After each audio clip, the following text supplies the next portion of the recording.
Welcome to the Citizens Report for the 10th of January 2020.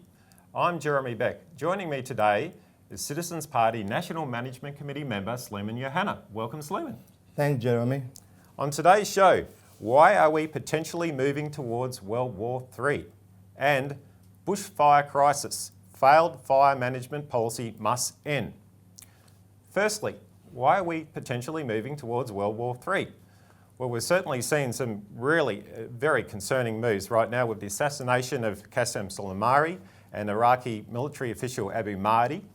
And we've seen counterstrikes by Iran, and they've struck military bases in Iraq. And this is really a big concern because it may lead to an escalation of tensions, particularly when you consider the history of going back to World War I, how that started with the assassination of Archduke Ferdinand. And these things can really get out of control very, very fast. So Sleiman, you have a lot of insight into this, don't you? So you're originally from Iraq? No, yes, I am originally from Iraq. Mm-hmm. Can you provide some insight into the history of this and why is this happening and why is the Middle East targeted? Well, I would like to start with a bit of background on this. If you look at the history of the region, which is Middle East, we have over a century of wars and geopolitical games of destabilization, using various reasons or weakness. I mean, if you look at that history of over 100 years, you've got the Ottoman, were there for a couple of centuries. Then you have the British Empire, beginning of 19th century. Then you have today the American and the British again in that region. So, the question is why? Why is such focus on that region in particular? So if you want to, in my opinion, if you want to prevent a peaceful world, then you will target that region because there's a reason behind that. And who's targeting it, Sleiman? Well, the interest which they want to prevent a peaceful world and a cooperation among nation states, which is, specifically here, we're talking about America, Russia, and China, and India as well. So, this region is a crossroad between Asia and Africa and Europe. And throughout history, we've saw, that geopolitical game of preventing nation state from cooperation together. And the issue definitely is not Iran or Iraq or Syria or even Libya and Yemen, but rather the real issue, the strategic issue is Russia, targeting Russia and China to prevent any potential cooperation, as I mentioned, between nation states, which is the Western world, and these major powers in Asia. And it's the One Belt, One Road to China's program of infrastructure development, isn't it, Sleiman, that the West sees as a threat to that hegemony. And if you want to target China and you want to target Russia, you've got to create all these destabilizations in the Middle East. Well, the game is, the geopolitical game is always, on the surface, is few minor issues as a pretext for something bigger than that. And if you look at today's Western financial and economic system, we are witnessing a dying system in many ways. And, there's a new system is emerging to replace this dying system, which is led by China specifically and Russia and many other nations, is part of this One Belt, One Road initiative, which is a win-win policy for everyone, which is a cooperation on economic level and financial level, and through that mean you can achieve a peaceful world. We've seen it. We've got to learn from history that we've been, as a whole, we've been a victim of this targeting of that region, which is, it's not just that region. Sometimes you see North Korea. Lately we saw Venezuela. It was Ukraine. So you got to understand, you got to go a bit deeper. And if we start believing the media and so-called intelligence report, then we are sleepwalking into a World War III. Is that, as you mentioned at the start, in 1914, the assassination of Archduke of Austria. There was after that a retaliation, counter retaliation. Then things got out of control, and if the world knew that we would have ended up in World War I with millions of casualties and destruction, the world would have not tolerated that. So today we are on the verge of something bigger, could drag these superpowers, Russia, China, into that, because the lesson of the last 20 years, we have to learn from that lesson, which is illegal wars. Started with Iraq, then Libya, and then you have Syria, and then you have Yemen, which has been forgotten. And this is all time bombs to bring the world on the brink of a war which is going to be unlike any other wars in history of humanity, because we have a potential today in the world to destroy this planet. So nuclear weapons, this is extremely dangerous. But also, if you look at the use of terrorism and the use of Islamic State, for example, where this has been used to target the Middle East. I know President Trump mentioned this in his campaign rallies of actually who created ISIS, Islamic State, who created it. Let's go to this clip. ISIS is honoring President Obama. He is the founder of ISIS. He's the founder of ISIS, okay? He's the founder. He founded ISIS. And I would say the co-founder would be crooked Hillary Clinton.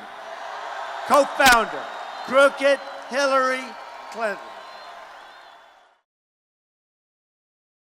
So President Trump has just said that Obama and Hillary Clinton have created Islamic State.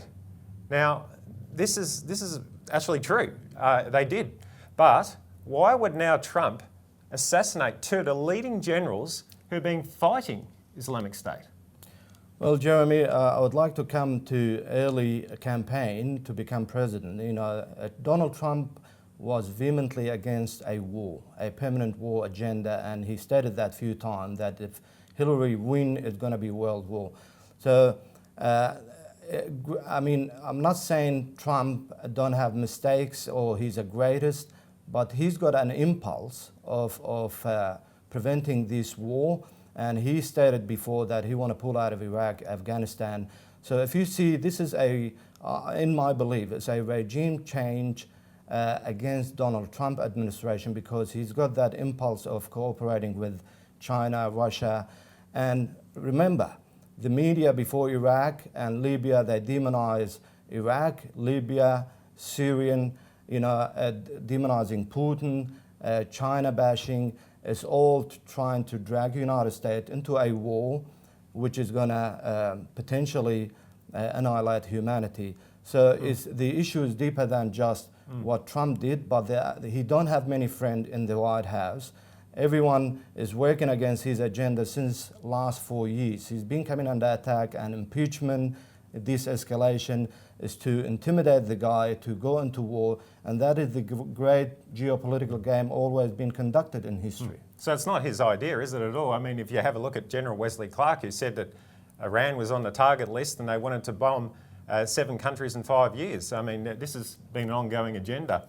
So you can see this is what you say, regime change. Exactly. I mean, who would have thought that an American president going to go to North Korea and shake hands with the president of North Korea? And Trump, he's got that impulse, what I'm saying.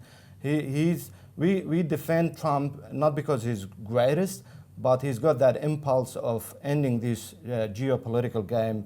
And he stated many times, I want to work with Iranian, with everyone. So he's been a target for regime change through a lot of falls, Russiagate, impeachment, and that's what everyone should believe, that the media is being part of this disaster in the world. If it wasn't the media, we would have not seen an Iraq war and destruction, and millions of illegal immigrants today is floating around the world, going to Europe, going to Australia, going to everywhere because of these illegal wars. If you want to finish this, you got to finish this kind of ideology which is pushing for a world war. That is basically. Absolutely. I mean, we've got all these migrants coming to Australia. Don't blame them. Blame our policies of joining the Anglo-American war force that's created a destabilisation there. You can read a lot more about this in the Australian Alert Service. Thanks very much, Sleiman, for your insights into this. We have to take a break now. Thank you, Jeremy.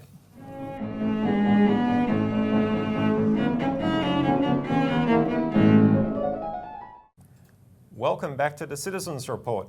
Joining me now is Citizens Party leader Craig Isherwood. Welcome, Craig. Yeah, thanks, Jeremy. It's good to be back for 2020. Another exciting year, I suspect. I'm sure it will be. Now we'll discuss bushfire crisis. Failed fire management policy must end. Clearly, we do have a crisis. There is a lot of talk in the media. We all know about it. We're choking in smoke. It is shocking. The thing is, there's a lot of misinformed comment. Right now, we know exactly what's going on because we're talking to a lot of veteran firefighters and they continually tell us it's not climate change, it's the fuel load. But, of course, a lot of the media like to make, this is a climate change issue, but really there's no science to back that up at all. So, Craig, I know you have a lot of insights into the Western Australian situation and what good fire management is. Can you give us a sense of that? Well, as you said, Jeremy, this is not a climate change issue. Climate change is being used as an excuse for policies that go back 40 years now that have failed, not just fighting fires, but the economy as a whole. So what we're talking about is a much bigger issue. It's actually ideological, right? But what I want to give people as a sense of is that we can create policies to deal with these sorts of problems. Now, I was speaking with our State Secretary for Western Australia this morning, Jean Robinson, who lives on the farm, lives on a farm in Kojonup. I mean, and when you live on a farm in Kojonup, a wheat growing area, you're subject to fire problems all the time. Now, what she said to me was, Craig, the experts in fighting fires are usually those people that as kids have had to fight fires. And she fought her first fire at 10 years of age. And the most efficient method of fighting fires is where you get the local community involved and have them properly resourced to handle their own affairs. And she then described to me a situation in WA where fire control and fire prevention is actually a very strong policy. Now, in 2016, there was a town in Western Australia called Yarloop that burnt to the ground. It hasn't been rebuilt. People haven't stayed there, they've gone. But in that very same day, there were 17 fires in Jean's Shire of Kojonup. Which is a neighbouring shire to the Yarloop town. Now, a few years back, the Kojonup Shire decided against joining the centralised proposal for fighting fires, whereby the shires would have to look to Perth, 300 kilometres away, for permission to fight the fires. In fact, they couldn't put the fires out until they got permission. Now, instead, Kojonup didn't join that. It stayed, no, we want to be independent. And it has a very sophisticated, highly organised professional firefighting capacity, which is extremely well resourced. The Shire is broken up into 4 sections, each with fire captains. Every morning at 8 a.m, those fire captains get together, they discuss the day, who's available for fighting fires and what's going to happen if a fire breaks out. So if someone's away, they can deal with that. So that's a real community working It's designed on around the crisis. community and community taking responsibility for itself. Not some bureaucracy sort of hundreds of kilometres away in some office that doesn't know what's going on. Now, when those 17 fires broke out, 16 of them were put out within 20 minutes. And the other one took 90 minutes to put out because it got into a creek. Now, why did that happen? Well, all the people in the region, they've got two-way radios, they've got mobile phone apps, and as soon as someone sees smoke, they put out a message, there's smoke. And because all the farmers around there have large-scale firefighting equipment on their properties, people descend on that fire and they put it out. They don't wait for Perth. They don't wait for centralised control to tell them what to do. They use their own initiative to do that. The other thing is fire control in Western Australia. It is compulsory that fire breaks are cut around all the homes, around all the sheds, and around all the boundary paddocks. And this is enforced by aerial reconnaissance, aerial policing, and if people are caught without fire breaks, they're actually prosecuted. So what this does, it allows the firefighters, Jeremy, to concentrate on fighting the fires in places that need to be fought rather than trying to protect people's homes. So what I'm trying to point out is that, with good policy, you can solve this problem. But we haven't had good policy in the last 40 years.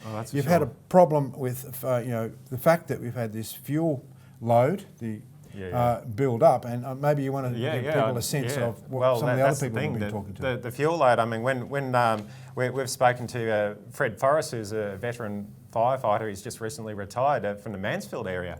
And he said, that, look, they used to burn every year, controlled burns.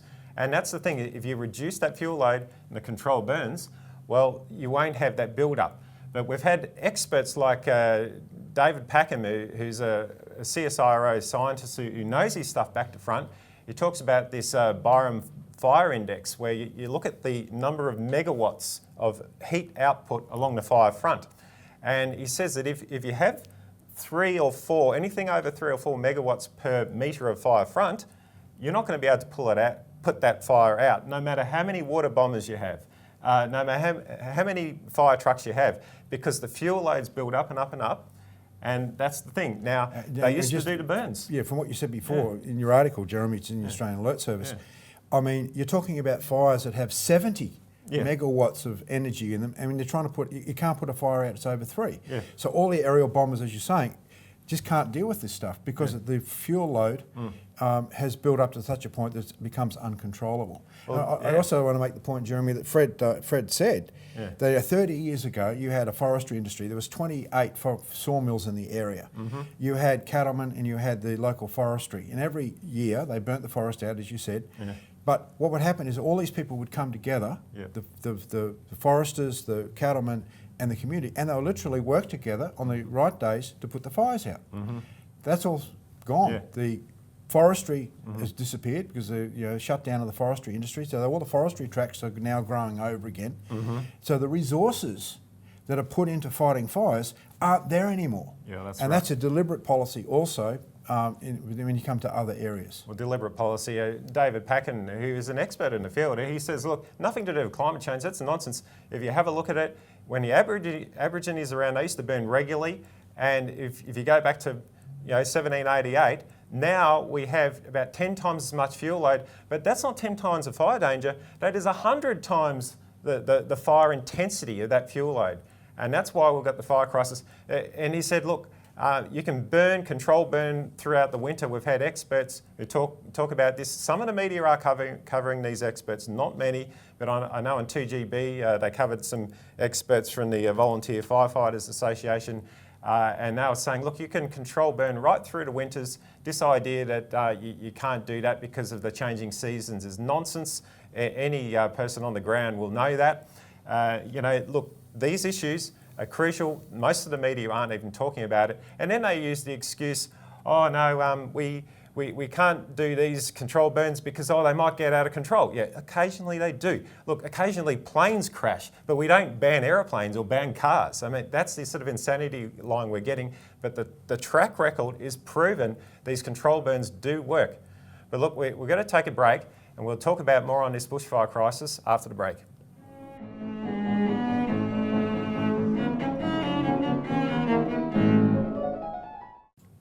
Welcome back to the Citizens Report, where we're talking about the bushfire crisis.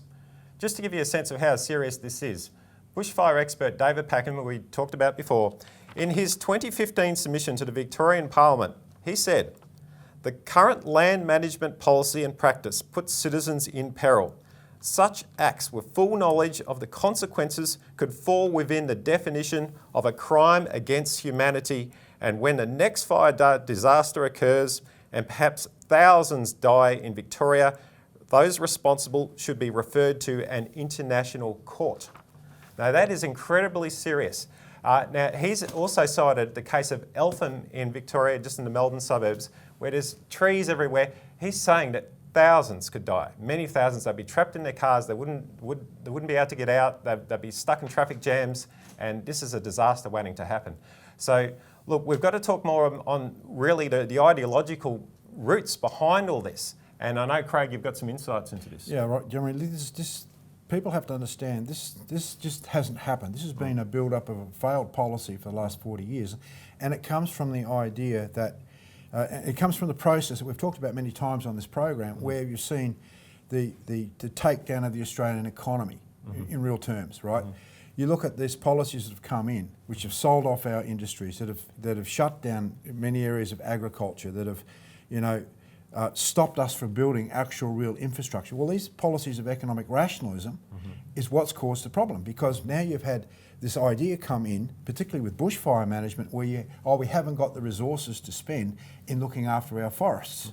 In other words, it comes down to a money issue, which it should never do, because the control of fires and forests is actually a soft infrastructure. It's a policy where you have to have governments that are prepared to support and develop infrastructure, right, like put into place proper policies. Now, look, this is an ideological debate. I can't go through it in great detail, but if you have a look at the green ideology in particular, this green ideology wasn't established for the purposes of protecting animals. It was actually completely different. And we go through this in a number of our publications, that the formation of, for example, the World Wildlife Fund and the International Union for the Conservation of Nature, the formation of the WWF in 1961 by Prince Philip, Prince Bernhard of the Netherlands, that was a Nazi, and also Julian Huxley, who was a member of the British Eugenics Society, shows that the policy formation by the WWF goes right to the heart of the British Crown with Prince Philip. Now, what's the agenda? The agenda is population reduction, right? First of all, and also secondly, in terms of national parks, the control of natural resources. So what you have here is an ideological program. Now, this was brought through the auspices of the Crown, through institutions like the Mont Pelerin Society into Australia, through policies that meant that you shut down any effective government, that you privatise everything, you sell off necessary resources to private interests to make a buck. And that's what we've got now. Because the sort of money, the sort of infrastructure you need to fight fires means you have to have a well-resourced forestry industry right throughout the country. You have to have the capability for regular burning of the forest, as we've said before. And it does cost money, but think of the money we've just gone up in smoke. But think about the 500 million animals that have just been destroyed because of these fires are so hot they can't get away from them. Right, so our policy is, Jeremy, you have to move away from this entire ideology. You've got to go back to a policy of the common good of the general welfare. And that's why on this program we talk a lot about the need for Glass-Steagall. Just ask this question: if we're looking at such failed policies in terms of bushfire control, what are we looking at in the terms of a global financial crisis, and how's our government going to control or handle that? They're not, because the same underpinning of ideology, of the privatisation, of the sell-off, of the interest of putting corporations first, which is in fact fascism, is going to prevail. Now, what we propose is a massive reconstruction development project funded through a national bank. Now, we've written the legislation for a national bank, which means that you provide vast amounts of credit, not money, you don't print money, but you provide credit, and you put it into those areas that need to have infrastructure rebuilt. Now, we're talking about multiple tens of billions of dollars of infrastructure that's been destroyed by this fire. This is where a national bank would step in and say, okay, we're going to provide credit to local councils. In fact, we've got a local council division in our bank, and we're going to provide the credit, very low interest rate credit over a long period of time to rebuild the community, because a lot of that infrastructure is required to be able to rebuild the economy as well. Exactly right, Craig. I think that's all we've got time for, but you can read much more in the Australian Alert Service, where we've written a lot about the bushfires. And really, you know, we're at the point now, we must do this or we're going to face a disaster. As David Pakman says, we're going to see literally thousands of people die in such a crisis. Thanks for watching.